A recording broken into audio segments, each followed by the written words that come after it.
Alright, we're down to basically half fuel tank. This thing may actually reach escape velocity because, well, it's just badass. So, yeah, the Toriel aerospikes, the spike engines as I call them, they are really efficient and really powerful. And if you give them enough fuel, they will just go forever. Sometimes. I mean, it was not that far off from going out into like solar orbit. I can tell you that from experience. Um, well, we'll get to what I mean by that later. So we are at 3708 basically, which is 371. To keep the same thing, we were at how many? I screwed this one up. Let's hit map. We had 10, so it was 10, and it was 371000. And flight, yes. This is vehicle assembly building. So do 10, 9, 8, 7, and 6.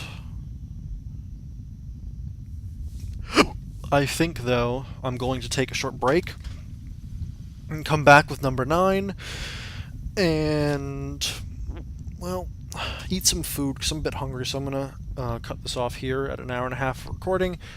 But it shouldn't be bad. What am I saying? Well, it shouldn't take me long to eat, and this will probably be about 2 episodes of material. So, yep. You guys won't notice anything. It'll just continue from where I left off. So, see you guys in a second. Alright. Hey, everybody. I'm back. I had my dinner. Oops. I don't know why I'm showing that. Let's start this again. Hey, everybody. I'm back. I had my dinner. And we now have 9 over here, 9 fuel tanks. Let's begin with testing, or finish our testing of the toroidal spike engines. As I said before, it'll be just an instant for you, but for me it was about an hour and a half. My other video is actually currently rendering the one that I did earlier. But anyway, let's begin the launch. This is with 9 fuel tanks as opposed to the 10 that we launched with last time. Let's see if this makes any difference or not. So I'll catch you as soon as the fuel's about to run out. So see you guys in a flash. Alright, we're back with nearly the last tank gone. And we are going quite fast already. Almost, wow. We're edging up towards 3,000 meters a second, which I think is about escape velocity, which is why I was saying before that I think that it's close to escape. Alright, so this one is 5 million, which is actually significantly farther than the other one we just did. So this is 5,700,000.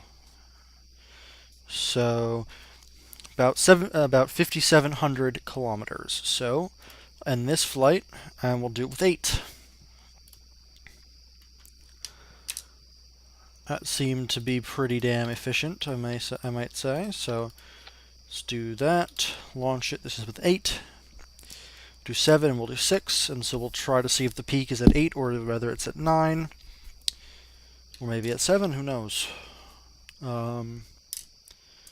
SAS as soon as it loads. And throttle up at the same time, so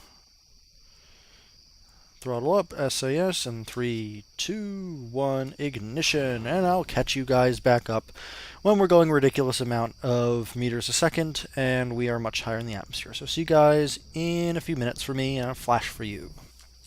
Alright, and we're back with the thing going ridiculous amounts of meters a second again. This one is aiming for escape velocity perhaps, but probably still won't reach it. And it'll probably end up around where the other one did. So let's find out. So this one's at 5.8, which is actually farther than the other one. So 5, 8, I'll go with 587. Now it's time for the 7. That was 8, so we'll do 7, then we'll do 6. Seems that's about the peak, though, would be 7, so...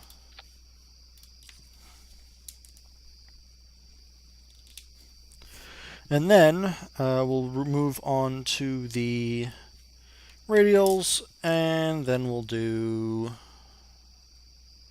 The thing with the radials is I'm going to have to do at least 2 radial engines, to make sure that it's balanced, otherwise it won't work. Anyway, and 3, 2, 1, ignition, and I'll catch you guys back up at the top as usual. And we're back, with it still speeding up above 2,000 meters a second. I don't think it'll go as far as the others, but I could be wrong. We will see very shortly. It's heading up there again, so we are at, let's find out, 4 million, so it did crest as I figured it would. 160,000.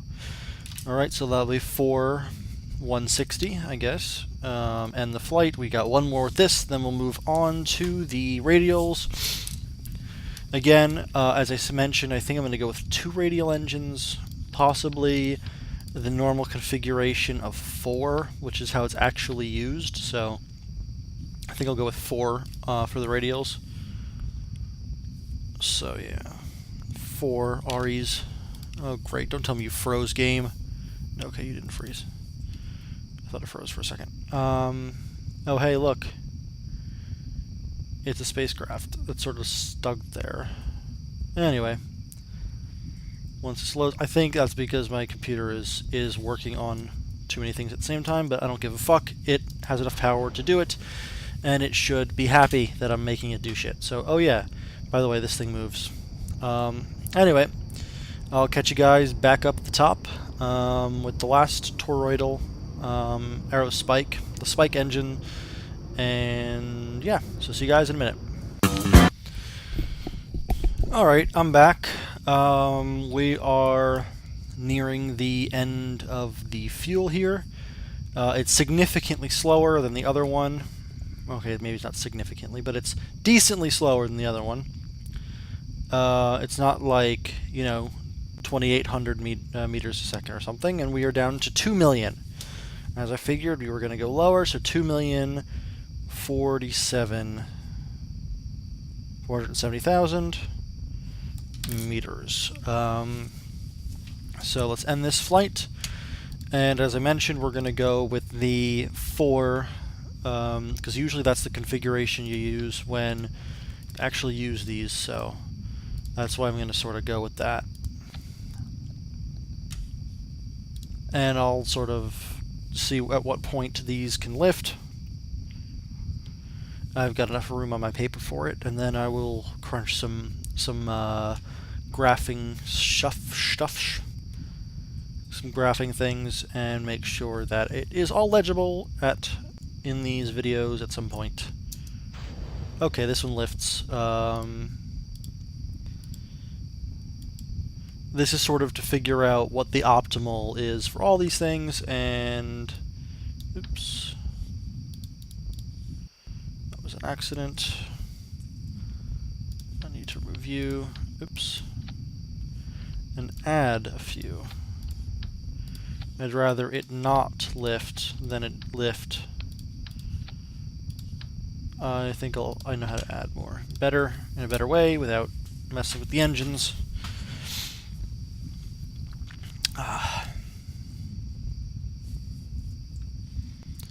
Alright, so now we've got 10 fuels. If that's still not enough, I'll add more. If that's too much, I'll take away. Full throttle, SAS, go. That's probably going to be right, but I'm going to add one more just in case. So 10 seems to work. Let's try 9. Or 11, rather.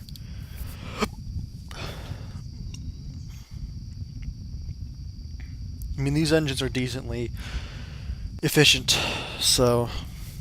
But you need 4 of them to keep it stable, and usually that's what you use on a lander, so... Instead of 3. I just want to check. Specific impulse is fairly low. Okay. Let's see. Does it launch? Oh shit, it's going up. So we'll start with 11. And we'll go down to 7. So that's sort of our little game plan here. This one is obviously not very efficient.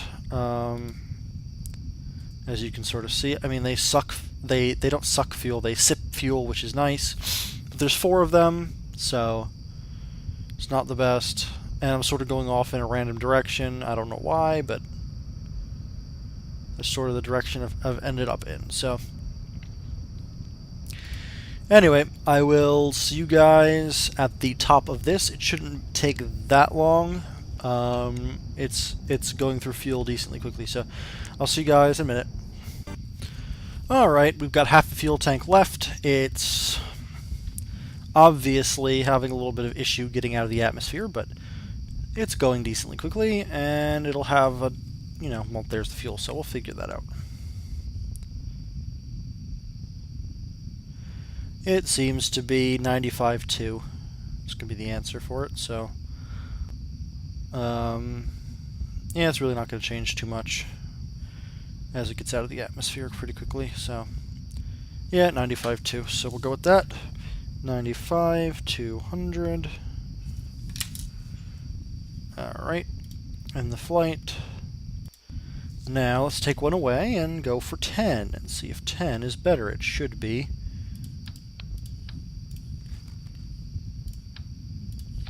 Let's launch with 10.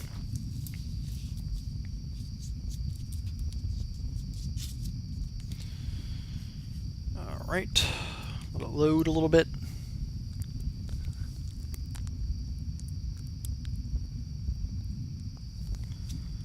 Once it loads, let's go, go, go. It's loaded, full throttle, SAS, and launch. 3, 2, 1, ignition. Still fairly slow. And it's got a bit of a wobble in it because it seems to be a harmonic. So anyway, I'll catch you guys at the top as usual. Alright, we are nearing the end of this rocket. It should be done in a matter of seconds. We've just switched over to the orbit, but again, this one is having trouble getting out of the atmosphere, just as the other. And as I figured, it would get a bit higher, but not too much. So it's going to be 99 or something like that. We'll find out as we exit the atmosphere what it's going to be. We have to wait till 60 something, so I don't think it's going to get below 69 or 950. So long as that's not the case, as we exit the atmosphere now. Yeah, basically we've exited the atmosphere, so it's 99 even. 99 even. So let's end the flight. Go to vehicle assembly building. Let's take off one more. Oops. Did not mean to click out accidentally. So time for 9. And this will give you an idea, for those of you who are launching spacecraft, what the best possible scenario is for these different engines. And then we'll switch over to the large fuel tanks for the next sort of set of tests, I think. I'm going to separate them by a recording session break, but we're going to launch this one, and I'll catch you guys at the top. Alright, back now. This thing is about to run out. Again, having trouble getting out of the atmosphere. It just hit the orbit. So let's check the map and see how far it actually got. Oops. Slightly less than the one before it, or the first one. So it looks to be, well, we'll find out as soon as it exits the atmosphere. Whether it'll make 94.5 or 94.4. It's going to be very close. I may actually have to wait. If it goes into the 40s and stays there, then it'll be 94.4. It'll be 94.4. So 400 meters. All right. Let's end the flight. And let's do the last one, or the last two for completion's sake. But we already know they're going to be worse. My usual, when I'm doing this kind of stuff, is usually 5 is what I use, but it's certainly apparently not the most efficient, so I can perhaps use 9 instead. As a personal note, maybe use 10, which would be 2 in the middle, then radial decouplers with 4 tanks of 4 things of 2 tanks, and then these on the outside. So that can work too. Anyway, I'll catch you guys back at the top again. This is the last, this, and then one more test after this, and we'll be done with this series in testing, and we'll move on to the larger fuel tanks, and then from there we'll move on to decoupling and some things like that, some different configurations. So, see you guys in a minute. Alright, we're back. As I feared, it was going to peak a little bit sooner than I hoped. But we are out of fuel, and now let's check. Let's check how far this got us. This is in the 80s, so it's going to be like 83.9 or 83.8 maybe. Really depends on what. Yeah, it's going to be 83.9, that's for sure. 83,900 meters. So, yep, 83.9. Let's go for 7. And it's going to drop off. It'll be like in the 60s, maybe even in the 50s. But it's good to know.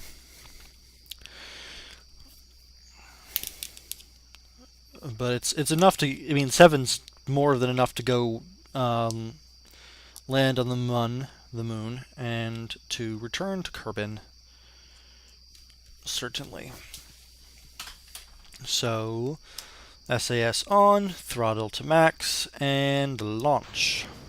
So I'll catch you guys back up at the top for a final on this one, then I'll do a little bit of recap, and I'll put some graph pictures and possibly talk about that or something. I don't know. I'll figure out how I'm going to do it. But anyway, catch you guys up at the top. Alright, half fuel tank left. We're near the top. As I thought, it's not going to go particularly high. Although the speed is decent, considering the other ones were fairly low. The speed here is a bit higher. But again, it's not going to go very high. Ooh, it's actually higher than I thought it would be, considering all of the effects, so it'll take a little while for me to figure out about where it's going to zero out, but let me figure that out. I'll write down, and I've actually decided what I'm going to do. It's going to be 69.1, but so I'll write that down. 69.100. I'm going to record another video right after this, where I talk about, well, I'm actually going to go do a bunch of graphing, and then I'm going to make some pictures, and I'm going to talk about them at the end of this video. So it'll be there. I think I'll actually sort of put it over the Kerbal main screen, so I'm going to sort of leave it the way it is in a minute. So I'm going to end off this flight, as I thought. End flight. I'm going to go to Space Center and go back to this screen, and this is the screen you will see. Watch the helmet go flying. Yep. It looked like a painful crash, but whatever. So anyway, we will have this view at some point, but right now what I intend to do is I'm going to go do some graphing, take a few pictures, and then I'm going to talk about them on here as soon as I can finish doing them. I have 1, 2, 3, 4, 5, 6 graphs to talk about, plus one more, but I think you already know about that one. So, see you guys in a second. Alright, I've gotten all the graphs ready, so it's time to look at them so you guys can have a general idea of what the fuck went on. So everything is in kilometers. I made it so it's much easier to sort of visualize. I decided to make them to graphs for you. And from all these graphs, I can get a general idea of what the basic curve looks like in general. So let's start with the large engine, which is this one over here. This is the one we started with originally. The best is right here at 7 fuel tanks. It went up a distance of 787 or 767. Sorry, 767. And then it tails off. So I would guess that the right about there is where the in that section right there is where the top is probably. But I would have to do some calculations to find out exactly where it is. It's close to this part over here, but it's not going to be that. So, next one we did was the small engine. This is for the little tanks. The large one is the one without gimbaling. Small one is the one with gimbaling for the small fuel tanks. And this one, the peak is around here. So we got the peak as with 7 fuel tanks. That's definitely the correct one with 7 fuel tanks. So this went 492 kilometers up. So it's decent, but it's not as good as this one unless you start higher up, in which case it's better, especially for maneuvering and other things. The third one we went on to was the very large engine, the one from the large engine of the larger fuel tanks. So we went off on this one at 28. We hit like 1,350,000, but as you can tell, this is sort of a decay here, which is very interesting. Which means that if you combine it with this one here, it's a bell curve, which makes some sense actually. So if you put this all together, you can see that it's just a basic bell curve, where there will be a nice point to hit, and there will be a specific point where it is most efficient, given the amount of weight that it's pushing and so forth. So there is definitely some calculations that can be done to do that, but this is just sort of a flying by the seat of your pants style of, guess. Here is about what you should be doing. So it was kind of unstable, so I couldn't really test above 28 very well. I might do some tests on my own, but it seems that at really anything above this, it's going to explode. Because it will. It'll just have too much G's and it'll tear itself apart. And this is the small engine for the large fuel tanks. And at 3, it was able to go up 18 kilometers, at 2, 11, and so forth. This again is on this side of it. So it's near the top, but it's not. It's not at the top. It's just sort of on the main slope down. So like at this higher part on this engine here. So then we went on to the very small engine, the small one from the tiny high impulse engine from the small fuel tanks, and that one didn't lift off, so we don't have any data for that yet. As for the toroidal, the toroidal aerospike engine, we have basically found that in this area between 9 and 8 is the best, 8 being the best full fuel tank, so I would guess that the thing is basically in the middle between these two, just slightly over towards 8, so it would be about there, like 8.4 or so fuel tanks, and somebody could figure that out, I assume, and so that went about almost 6 million, or 6 thousand kilometers, which is 6 million meters, a long, long way. About half the distance to the moon, although, like, not much more effort would take this to land on the moon. It just wouldn't come back. Or should I say, get to the moon. Then we look here at the final one, the 4 radial engines, and 10 is pretty much the peak. If you look between this one over here and this one over here, they're basically split. It's slightly left of 10, so it's a little bit, it's like maybe 10.1 or something, 10.05, but it's really close to 10. So that went 99 kilometers high, which is pretty decent considering that they're just the radials. So if you want to make a good lander, aim for 10. That's basically where you're going to want to be to land on the moon, Minmus.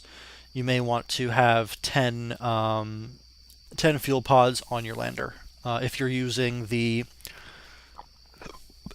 small capsule. If you're using the large capsule, which we will get into next time, well, that's to be determined. These are all the graphs of the small fuel tank stuff, so we'll get to the large fuel tanks next episodes, and I'll do exactly the same thing I did on this one, and I'm probably going to record most of them now, or some of it now anyway. So, hope you guys enjoyed, hope this is informative, and I hope it helps you guys to build better rockets, because it'll help me build better rockets. So, anyway, see you guys in the next episode.